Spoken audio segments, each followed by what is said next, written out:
Anies. Assalamualaikum warahmatullahi wabarakatuh. Salam sejahtera, Om Swastiastu, Namo Buddhaya, salam kebajikan bagi semua. Yang saya hormati Bapak Anwar dari PPK Agama, Pak Duta Besar Bapak Hermono, kemudian Bapak Imran dari Kementerian Kesehatan. Izinkan saya untuk berbagi screen terkait dengan apa yang akan kita bahas. Saya lebih akan menyoroti tentang mobilitasnya. Tadi karena saya juga melihat ada pertanyaan tidak boleh mudik, tetapi kenapa kok harus ke tempat boleh ke tempat wisata. Jadi fokusnya adalah mobilitas. Dan apakah sudah bisa terlihat? Sudah. Bagus. Baik.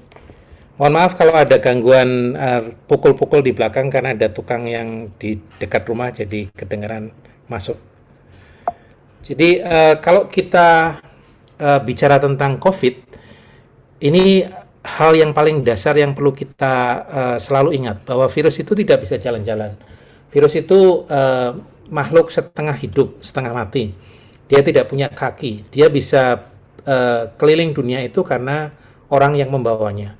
Jadi itu hal yang harus selalu kita ingat. Nah, kalau kita mempunyai virus di dalamnya dan kemudian kita melakukan mobilitas, maka virus itu punya kesempatan untuk ketemu orang lain dan kemudian menularkan ke orang lain.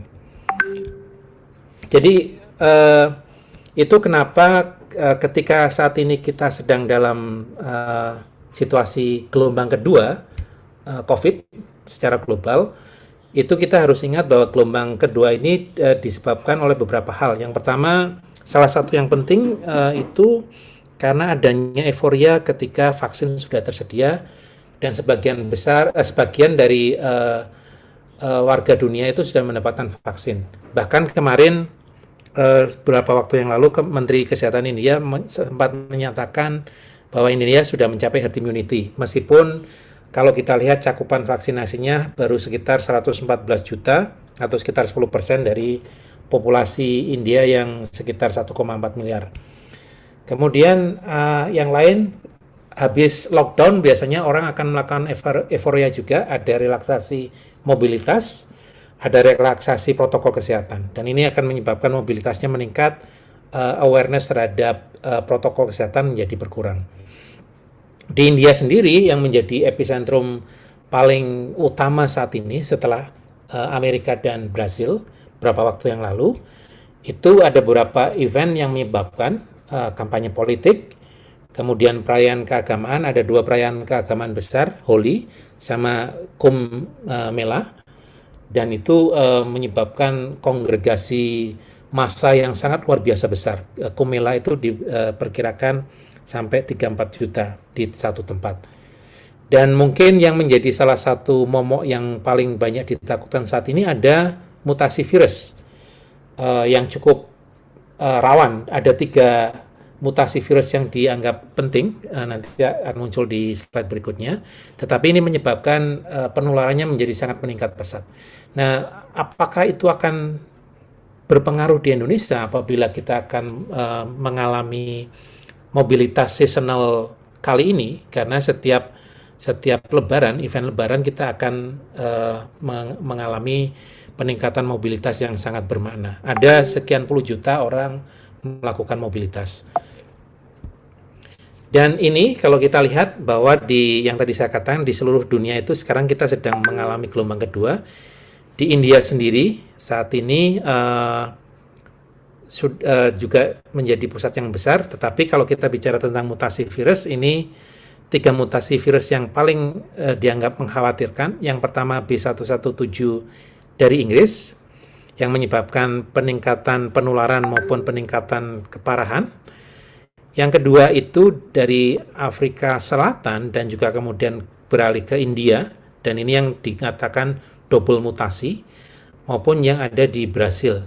Yang double mutasi ini itu di samping meningkatkan transmisibilitas penularan, juga meningkatkan keparahan, tetapi dua hal yang penting bagi yang India maupun Brasil, ada kemungkinan mutasi ini menyebabkan vaksin yang sudah diberikan itu tidak cukup efektif untuk mencegah penularan. Jadi ini sesuatu yang lebih parah lagi, dan satu hal lagi, mutasi ini menyebabkan virus sulit dideteksi karena konon, saya belum membaca paper ilmiah yang publish, dikatakan shedding virusnya itu justru sebagian besar sudah ada di paru dan tidak ada di saluran nafas kita, di mana sampel dari virus itu biasa kita ambil untuk pemeriksaan RT-PCR. Jadi ketika di kerongkongan kita, di tenggorokan kita itu hampir tidak ada virusnya, karena virusnya banyak ditemukan di paru, maka hasil tesnya juga akan negatif meskipun kita terinfeksi. Jadi ini hal yang penting. Di India sendiri, ini gambaran yang utama. Saya akan mengambil contoh India karena ini yang menjadi epicentrum saat ini, dan juga karena ada kegiatan mobilitas tinggi karena festival keagamaan. Saat ini penambahan kasus sekitar 400.000 per hari. Kemarin 400.000 sekian. Diperkirakan ini belum mencapai puncak. Minggu depan kemungkinan diperkirakan sampai 500.000. Artinya dalam 2 hari saja akan ada penambahan 1 juta. Dan ini akan meningkatkan jumlah kasus di India sangat cepat.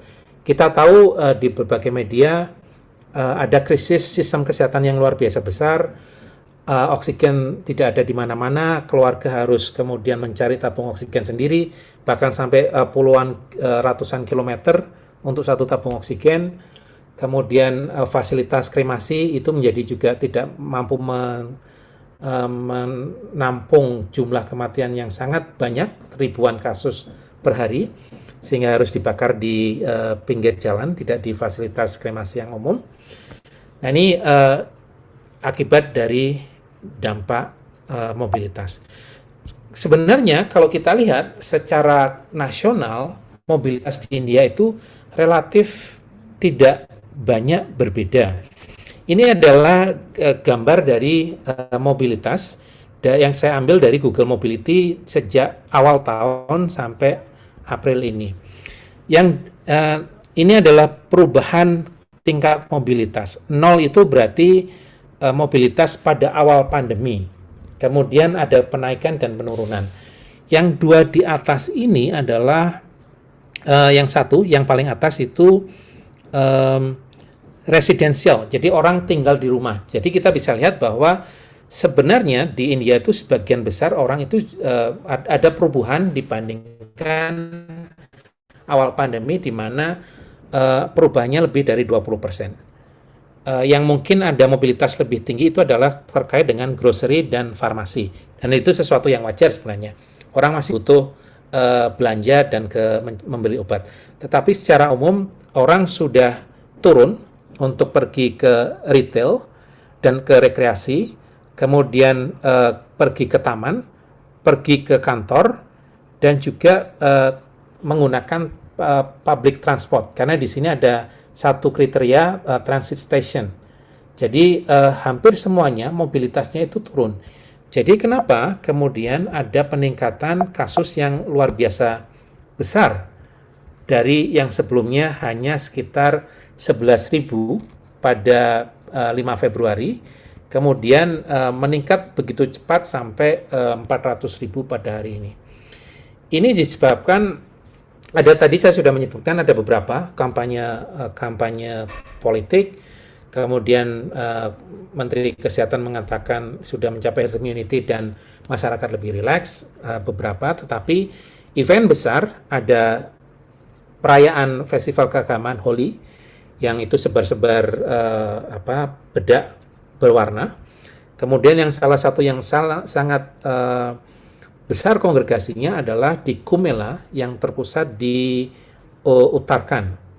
Dan ini di satu tempat bisa ada sekitar 3,5 juta orang yang ngumpul jadi satu melakukan padusan bersama di Sungai Gangga. Dan kalau kita melihat data mobilitas di Uttarakhand, itu sebenarnya sudah sangat semuanya, terutama yang retail rekreasi, kemudian grocery, ke park, dan ke transportation itu sangat besar di atas normal sejak awal tahun ini.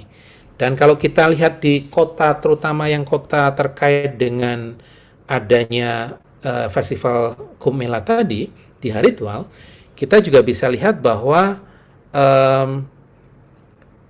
sebagian, terutama yang park dan rekreasi itu sudah meningkat cukup tinggi di sini, jadi di atas rata-rata. Nah, ini yang kemudian mobilitasnya itu juga dari orang yang datang dari berbagai penjuru India. Dan mungkin sebagai disclaimer, memang Google Mobility itu menggunakan data dari orang yang mengaktifkan lokasi ketika dia menggunakan smartphone-nya. Dan memang di India smartphone yang paling banyak salah satunya dengan menggunakan Android. Jadi ini bisa memberikan gambaran bahwa meskipun secara nasional itu sebenarnya terlihat bahwa warga India itu relatif menurun mobilitasnya, ketika ada satu lokasi, ketika ada mobilitas yang sangat tinggi, kasusnya bisa meningkat dengan pesat. Nah, bagaimana dengan di Indonesia? Di Indonesia saat ini tuh kita sedang dalam masa yang cukup mengembirakan, meskipun tidak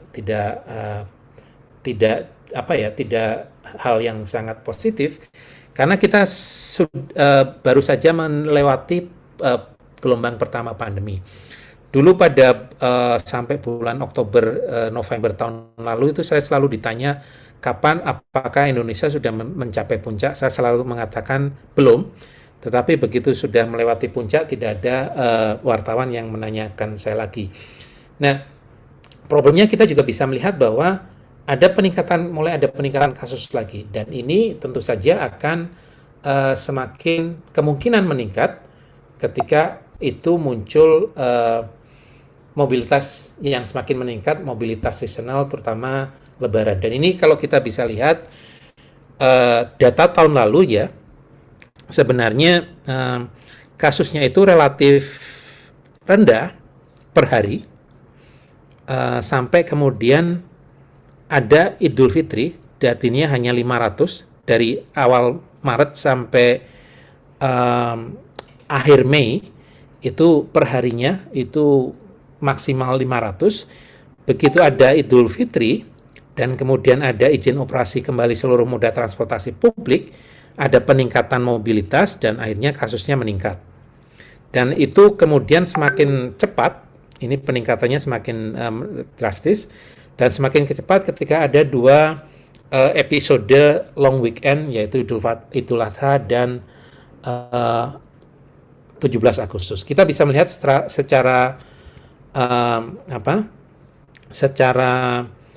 signifikan setelah 2 minggu pasca, ini jeda 2 minggu tuh kita anggap sebagai masa inkubasi kasusnya, itu ada peningkatan yang sangat signifikan, sangat steep di sini.